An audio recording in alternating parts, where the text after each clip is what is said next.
Vous connaissez des tensions de trésorerie malgré un bon remplissage?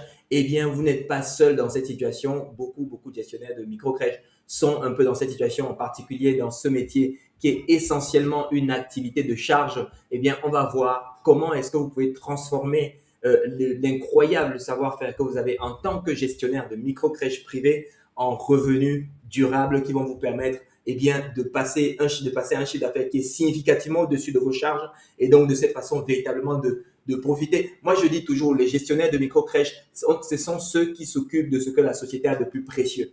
Il n'est pas normal, il n'est pas acceptable que ce soit ceux-là qui, entre guillemets, crèvent la dalle. Et on va voir justement aujourd'hui comment est-ce que vous allez le traiter et le résoudre concrètement. En fait, le paradoxe qui vous épuise, c'est que vous avez un taux de remplissage qui va être correct, voire excellent. Vous avez une trésorerie, par contre, qui est toujours tendue, des fins de mois qui sont compliquées. Vous êtes tout le temps en train de devoir appeler la banque ou la banque qui vous rappelle. Vous avez en face de ça des professionnels qui vous demandent à être augmentés. Vous pouvez rien faire. Par contre, pourtant, ils sont bien, vous aimeriez les fidéliser, mais voilà, en termes de trésorerie, vous êtes extrêmement tendu. Peut-être que vous êtes endetté pour pouvoir lancer ce projet. Peut-être que vous avez d'ailleurs déjà parfois dû remettre pour pouvoir poursuivre l'aventure.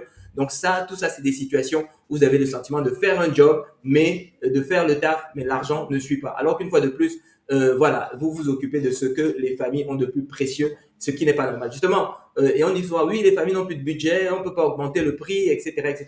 Mais le problème n'est pas vraiment là où vous le pensez. La vraie cause, en réalité, c'est que il y a une valeur invisible que vous avez, mais pour laquelle vous ne faites pas payer, ok? Et regardez, la réalité, votre réalité, c'est quoi? C'est le projet pédagogique. Il est riche, il est structuré, c'est bien. Voilà, on fait des ateliers tout le temps, il y a des veilles, il y a de la qualité, il y a des, voilà, il y a des événements avec des familles, il y a un accompagnement parental qui est attentif, etc., etc. Tout ça, c'est très bien. Sauf qu'en face, pour les parents, et la manière, le problème, c'est qu'aujourd'hui, sur la facture, vous leur facturez que des heures de garde. C'est tout ce que vous leur avez proposé depuis le début de cette histoire, c'est des heures de garde. Donc, pour les parents, c'est un mode de garde comme les autres. Voilà, ils comparent les heures fois le prix. Voilà, il n'y a pas de raison de payer plus. Ok?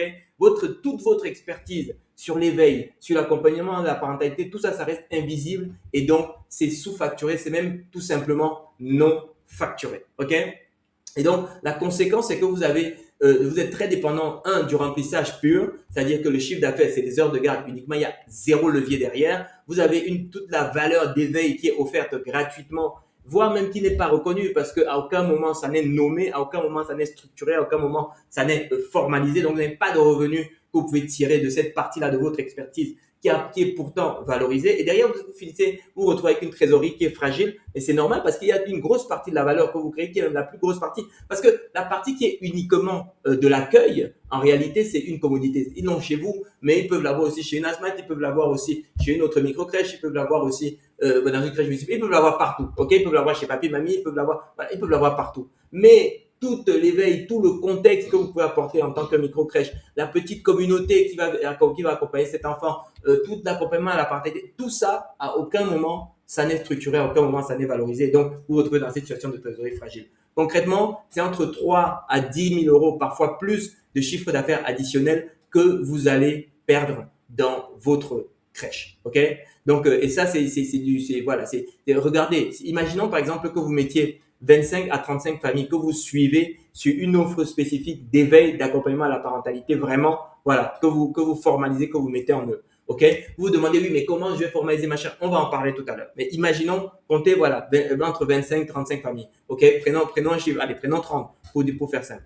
Derrière, vous voyez, vous avez, mettons, 15 à 10 à 15 familles intéressées par une offre encore plus premium. C'est-à-dire que vous avez déjà une offre d'éveil standard, vous avez les 25-35 familles, et derrière, vous allez avoir 10 à 15 familles qui envoient une offre encore, voilà, un peu plus que les 25-35 initiaux. OK? Vous avez un panier additionnel, imaginons par famille, par exemple, de 300 à 500 euros par an. Et vous avez dit, oui, mais les familles n'ont plus d'argent. C'est pas vrai. C'est pas vrai. C'est juste que aujourd'hui, vous ne leur donnez pas de raison d'investir avec vous. C'est aussi simple que ça. Écoutez, vous vous occupez de ce que ces familles ont de plus précieux. Les gens dépensent des fortunes pour leur bagnole. Pourquoi est-ce que vous pensez qu'ils ne dépenseront pas pour leur enfant? Vous voyez? Donc le problème, c'est pas qu'ils n'ont pas d'argent. Le problème, c'est que vous n'avez pas su structurer d'offres, vous n'avez pas su présenter d'offres pour qu'ils puissent leur donner une raison d'investir leur argent avec vous. OK? Donc finalement, là vous êtes sur un potentiel de 3 000 à 7 500 supplémentaires dès la première année. À terme, 10 000, 15 000, vous allez aller beaucoup plus loin avec une offre que vous aurez su structurer, présenter et animer comme ça parmi vos familles. Et là, vous n'êtes pas obligé de rester sur les familles qui sont accueillies uniquement en crèche, en accueil régulier. Vous pouvez tout à fait avoir une famille qui a un autre mode de garde et qui va venir justement chez vous pour uniquement cette offre-ci. Et là, vous allez sortir de la fameuse limite à 12 berceaux aujourd'hui, qui est l'espèce de plafond de verre où vous avez des charges qui montent, vos 10 euros de l'heure qui, eux, sont plafonnés et vous êtes ce qui vous reste comme marge finalement. Voilà, c'est tout juste ce qu'il vous faut pour respirer, quoi. Et dès qu'il y a le moindre quoi, paf, vous buvez la tasse, quoi, vous voyez. Et ça, c'est pas acceptable en tant que gestionnaire de micro-crèche, quelqu'un qui s'occupe de ce que les gens ont de plus précieux. Alors, nous, on a géré jusqu'à plus de 150 micro-crèches et voici les bilans d'une de ces structures. Vous voyez, là, c'est un exemple avec un chiffre d'affaires presque 275 000. Ici, vous voyez la ligne amortissement là. Il y a eu un amortissement exceptionnel. Je ne sais pas si vous connaissez déjà ces chiffres, mais voilà, sur cette année, si vous regardez le 38 845, l'année d'avant, c'était 9 300, donc il y a un amortissement exceptionnel de 29 000. Si vous additionnez ça avec des frais de gestion sur la ligne autres achats et charges externes de 63 000, là, dedans, il y a des frais de gestion de 11 400 que vous n'avez probablement pas. OK?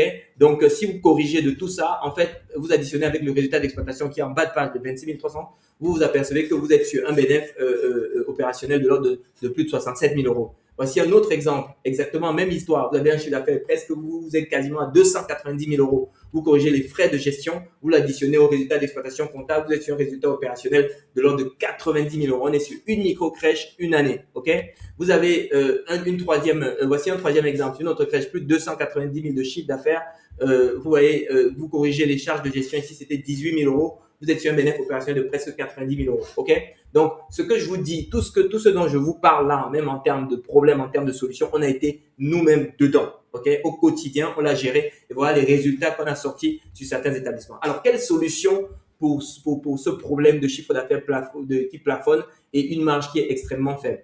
Et en fait, il faut coupler la méthode 3C, c'est-à-dire conscience, confiance, conversion, mais je vais vous en dire plus dans un petit instant, avec une offre d'éveil qui est véritablement structurée. C'est ce que je vous dis depuis le début. OK? Parce que vous, en tant que micro-crèche, vous êtes l'organe qui est vous êtes l'entité, l'organisme dans toute notre société qui est le plus crédible pour avoir une offre d'éveil de premier plan à destination des familles. OK? Donc, conscience. Donc, vous avez des aimants pédagogiques, des guides, des checklists sur le sommeil, les émotions, etc. Parce que tout ça, ça va contribuer non seulement pour vous à capter, en fait, tout le potentiel de marché qu'il y a sur votre bassin de famille, c'est-à-dire au-delà de celles qui vont venir dans votre crèche, vous allez capter en tout cas la plus grande partie du marché qu'il est possible de capter. OK? Mais en plus de ça, ça va vous positionner comme un véritable expert de la petite enfance. Puis, avec la confiance, vous voyez les emails, les mini-événements, votre communauté, etc. Tout ça, ça va démontrer, ça va encore renforcer ce positionnement de 0-3 ans. Et ça va faire en sorte que vous allez avoir une base qui va être hyper réactive au moment où vous allez leur présenter une offre d'éveil ou d'accompagnement à la parentalité, parce que vous aurez construit un positionnement crédible justement sur ce segment-là. OK? Vous n'êtes pas juste un mode de garde, vous ne proposez pas juste des heures de garde. Non, avec les deux premières étapes, vous avez construit le positionnement qui vous permet derrière, quand vous avez une offre d'éveil ou une offre d'accompagnement à la parentalité, d'avoir une audience qui est à l'écoute et qui va être réactive à votre offre. OK? Et l'étape conversion, donc avec un forfait qui est clairement structuré, des ateliers payants, un accompagnement parental qui est facturé, eh bien, vous allez passer de « Ah, nous faisons l'éveil », ce que vous dites à toutes les familles qui viennent vous voir, à nous proposer une offre d'éveil structurée, visible, rémunérée, et pour laquelle vous avez des familles qui payent et donc qui vous permet ensuite eh bien, d'avoir de la marge supplémentaire dans la gestion de votre établissement. OK? Donc, voilà un petit peu comment est-ce que vous structurez tout ça.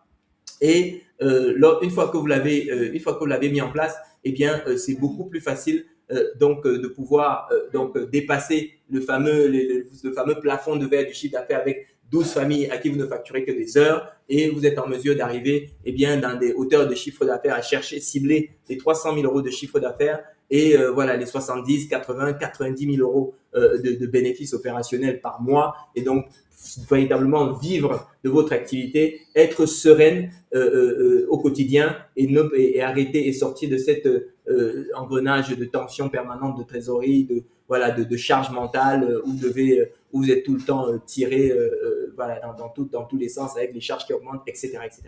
Nous, Crèche Plus, ça fait plus de 15 ans qu'on le fait. On l'a fait sur plus de 150 micro-crèches.